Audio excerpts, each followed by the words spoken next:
এরপরে সৈয়দপুরের ঘটনা ঘটল 1979 ইংরেজিত।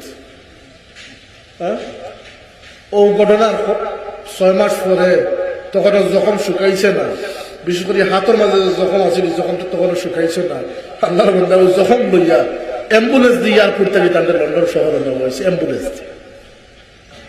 19টা সিলাই যার মাথা, তখন মাথাটা তক তক তক তক করতেছে, হাতের জখম এখনো ব্যান্ডেজ বাঁধা।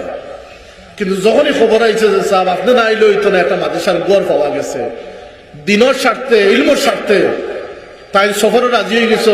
কিন্তু তার শরীর অত দুর্বল আছে যে তারা হিথ্রো বিমানবন্দর তাকিয়া অ্যাম্বুলেন্স ঢুকে সাফ ফিলারে গরমে বসে।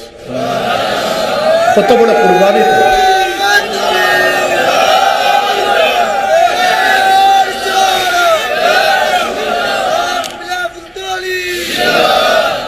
এরপরে ও একটা গড় কিনলা, একজনের পর্যায়ে চালা দিলে বহুত বড় অঙ্ক সাবে হইল বা আমারে খারাপ খারাপ খরচ দিতে দিলাম মাঝে পড়ে।